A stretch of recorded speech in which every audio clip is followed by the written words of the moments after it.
രാജഗോപാലിൻ്റെ വിജയം വെച്ച് നേമം BJP അനുകൂലമായി മാറിയ മണ്ഡലമാണ്. അവിടെ ജയിച്ചു കളയാം എന്ന് പിന്നെ രാജീവ് ചന്ദ്രശേഖർ വിചാരിക്കുന്നുണ്ടെങ്കിൽ അത് മണ്ടത്തരമാണ് എന്നേ ഞാൻ പറയുള്ളൂ. കാരണം അവർക്ക് കൂടുതൽ സാധ്യതയുള്ളതായിട്ട് വേണമെങ്കിൽ കണക്കാക്കാവുന്ന മണ്ഡലം കഴക്കൂട്ടമാണ് എന്ന് ഇപ്പോൾ പലരും പറഞ്ഞു തുടങ്ങിയിട്ടുണ്ട്. കാരണം നേമത്ത് ഒരു സുനിശ്ചിത ഒരു വിധിയുണ്ട്.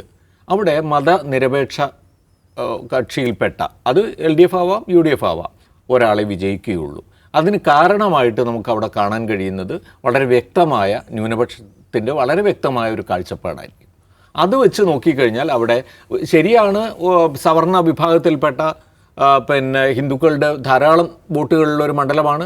അതിനനുസരിച്ചുള്ള പിന്നെ എന്താ പറയുക, ഇവർക്ക് നേട്ടങ്ങൾ ഉണ്ടാക്കാനോ അല്ലെങ്കിൽ ഇൻറോഡ്സ് ഉണ്ടാക്കാനൊക്കെ കഴിഞ്ഞിട്ടുണ്ട് എന്നുള്ളതൊക്കെ ശരിയാണ്. പക്ഷേ അവിടെ വിജയിക്കാൻ പോകുന്നത് ഒരു മതനിരപേക്ഷ സ്ഥാനാർത്ഥിയായിരിക്കും.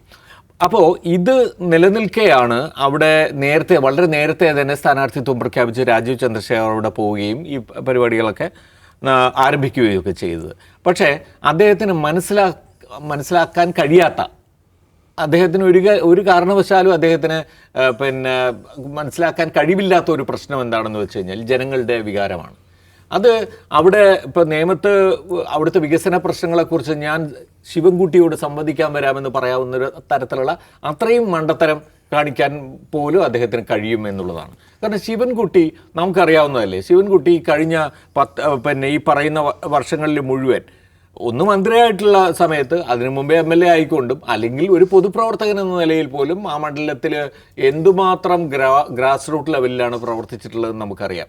അവിടുത്തെ വികസനവും അവിടുത്തെ സംഗതികളും ഒക്കെ ശിവൻകുട്ടിയോട് തർക്കിക്കാൻ പോയി കഴിഞ്ഞാൽ അടപടലം പൊളിഞ്ഞു പോകുന്ന ഒരാളായിരിക്കും രാജീവ് ചന്ദ്രശേഖർ എന്നുള്ള. എന്താണ് അദ്ദേഹത്തിൻ്റെ ക്വാളിറ്റി?